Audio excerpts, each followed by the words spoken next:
Drone here. What's going on, guys? Bebop 2, Sky Controller 2. We got an iPhone SE on top of it. We're gonna go ahead and give this a fly. Dude, if you don't know anything about this drone, as you can see, there's no gimbal on it, but it does have 3-axis stabilization.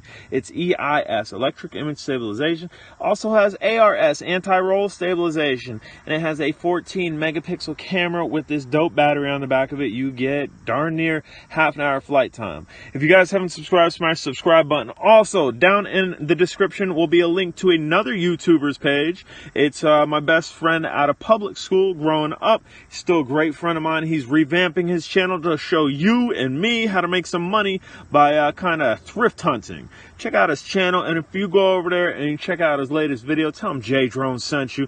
But without any further ado, let's get in the eye of the drone. All right, here we go. How about a chase scene to start it off? Obviously, this isn't going to be a super fast chase scene, but I think it will be entertaining. We're following two side-by-sides. The one in the back is going considerably slower than the one in the front, so we're actually going to bypass the one in the back and try to keep up with the one in the front. Eventually, as you'll see, he just straight dogs me, and I couldn't keep up with him.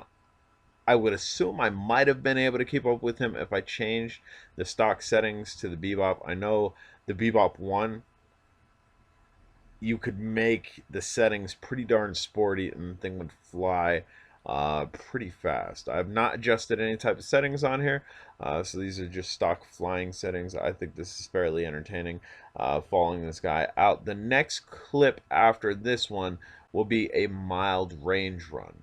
Also, I will show you that you can adjust the camera during flight, where you can adjust light and dark contrast, and the way you do that is with your upper pointer finger. There's a roller there. You can see him kind of taking off there a little bit. He ain't gonna lose me yet. He ain't gonna lose us yet, guys. The Bebop 1 and the Bebop 2, we are using the Bebop 2, are excellent drones. The Bebop 1 is definitely outdated. The Bebop 2, I think, is still along the level where it's still something that people are considering it, and it's not really that much outdated. But as far as like your DJI stuff that uses gimbals, like your Spark uses a 2-axis gimbal, your Mavics use 3-axis gimbals just as well as your Phantoms. They use 3-axis gimbals. There's no gimbal. It's a fixed camera. It's an in-bodied camera that has EIS, electric image stabilization. I don't know why other companies aren't using this, because the electric image stabilization is amazing. It also has ARS, anti-roll stabilization, which I have a video showing the ARS, and it just boggles my mind how a fixed camera, you can completely roll upside down and somehow the image don't show it. It's great technology. Unsure why other companies aren't using it. Right here, he starts to pull ahead. He has a nice stretch here. He is going to lose me. I was trying to keep up with him, but again, I'm on stock settings here. This drone here versus the Bebop 1, this drone, battery versus battery, is a better battery. The camera versus the Bebop 1, Bebop 2 versus Bebop 1's camera. I think the Bebop 1's camera is slightly better than the Bebop 2's camera, but that's only if you're really nitpicking and you're really trying to judge them. So here is actually the start of my flight.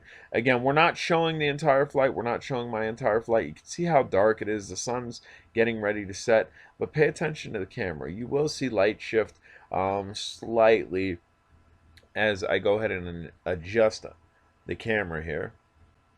And you can see another ATV rider going. So it's got considerably brighter. Obviously, we've washed out our sky, but we've gained contrast and we've gained light on the ground, which I think is a little bit more entertaining than seeing a dark ground with a kind of light sky. So again, this is going to be a little bit of a range run. This should give you a very good look at this drone's capabilities, as far as flyability, as far as range, as far as stability, as far as image quality, as far as the image stability from the EIS, the electric image stabilization, and give you a good look at what this drone is capable of. Have I flown further with the drone? Yes, I have. Have I gotten better picture quality, better video quality with this drone? Absolutely. There's a proper time to fly during the day, and that's basically when your sun is up at peak point, probably anywhere from 11 to 2 o'clock. 11 to 2 o'clock when it's at peak point, where you're not going to get shadows, where you're not going to get glares, where you're going to have a overall sun casted lit area. Like right now you can see shadows and you can also see light. And right now if you look at the sky is actually transitioning a little bit because we're starting to get into the light areas. So now you could actually see, and I'm not touching anything, you could actually see the camera itself doing a little bit of transitioning itself. As it's getting lighter on the ground, our sky just got considerably lighter. So that's cool that it actually adjusted by itself. Again, well-rounded look at this drone. I know it's not a new drone. I do have new drones that I will be posting in the channel. We have to revisit the CMOS camera. We have to revisit the new Alcenmas camera. We have a small Whoop that we need to fly. I've been doing a lot of working. I've been doing a lot of masonry work, guys. It's tough work. I'm tired when I come home, and unfortunately, I just ain't got it. I ain't got it to go grab a drone and go out to the field. I kind of just want to relax after I get done with a tough day of work. I will get back on it. I'm trying to get these videos out to you guys. I haven't forgotten about you. The channel's not done. I promise you that. But we're just not rapid fire like we were when I was working 4 to 5 hours a day, and it wasn't really that tedious, it wasn't really that strenuous, and I'd come home and bam, let's go play. Now I am working around 8 hours a day, and I'm dealing with stone, I'm dealing with concrete, I'm dealing with strenuous work that I'm not rapid fire, let's go, go, go, go. So please bear with me in that. As you can see, we're facing where the sun is. The transition is great.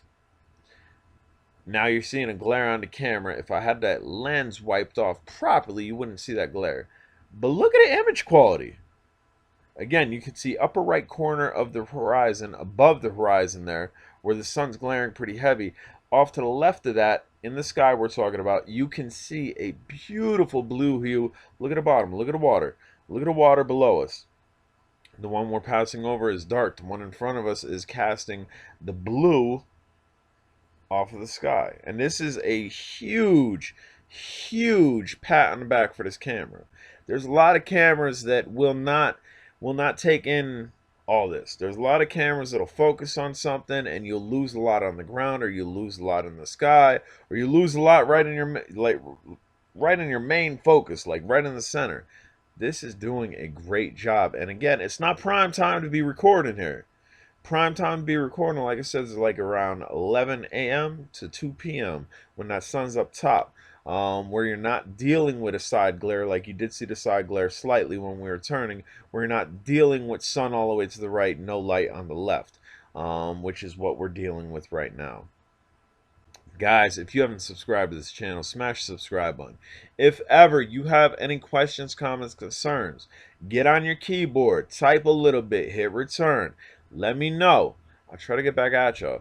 I try to be very vigilant on reading the comments that y'all leave and at least liking them if they do not need any type of response. If they do need a response, I try to get back to you. And if I don't know the answer to something, a lot of times I'll refer you to somebody who might know the answer. If you're not a part of Drone Days on Facebook, that is the best drone group on Facebook, point period. That's open forum, where if you're flying a SEMA X5, you're not going to get bashed because you're not flying an FPV drone. Or if you're flying a super expensive DJI drone and somebody else is flying a Potensic $200 GPS drone, nobody's going to bash you. It's an open forum group. Drone Days on Facebook. Go check it out. Link for that will be down below. As well, my friend's link that is revamping his Facebook. Not his Facebook, excuse me. We're talking about Facebook. Now I'm messing things up.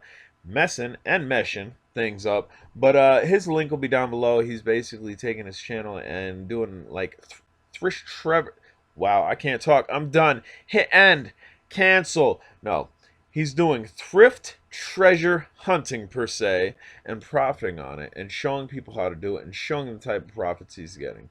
So we're flying over a neighborhood here. I generally don't like to do that. At this point, the drone is not moving. The drone is stuck, and you actually notice a little washout in the camera here in a second. something happened. We're not that far away from ourselves. We flew way far away from ourselves just before, but either the high voltage power lines or all the 2.4 gigahertz and 5 gigahertz Wi-Fi, something screwed with this drone. Fortunately, it didn't just fall out of the sky. Fortunately, it did a return home. And return home is just off to the left of those flags on that strip there. That's where I am. So this drone works great if you're considering a drone and don't want to pay big DJI bucks. This might be the way to go. Catch up with you. Last clip. Alright guys, so I've been flying, I don't know how long I've been flying, but I still got 41% battery. We've been out here a considerable amount of time. The drone flies far. As you can see, this part underneath there is white. I have crashed this drone twice. I bought it second hand. The first battery was garbage. The second time I did not switch all propellers after the crash, and with it just mending, it flies just nice. When we were flying over the small town, we did get a return home. Clearly some of the Wi-Fi, 2.4 gigahertz, whatever, interfered with it, and it did fly back over my head. We did not lose it. This is an excellent drone. The Bebop 1, even if you can pick those up, you'll be able to pick those up for like under $100 on eBay. You just gotta upgrade the battery or deal with a short flight time. This drone here, you don't gotta worry about upgrading the battery, but you should upgrade your charging, the way that you charge it, your charging cable, I guess you would say. I have a video on how to do that, just as well as the battery that's inside this. The stock charger is junk. You will burn up batteries, you will screw up your drone. As you can see here, we are using iPhone SE. We are super smooth. Even though that's bouncing up and down a little bit, the electronic image stabilization is working how it should. We're sitting at 34% battery. We're going to end this video. I don't know when the next time is I will fly this, but stay tuned for the channel. I do plan on flying the Bebop 1 with the Sky Controller 2, and probably a modified battery. Or maybe we'll stick with the regular battery just to show you the flight time on it. Guys, if you haven't subscribed, smash the subscribe button. Questions, comments, concerns, put it down below. Again, check out my friend's YouTube. His link will be down below in the description.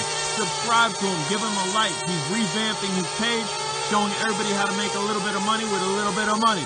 All right, later.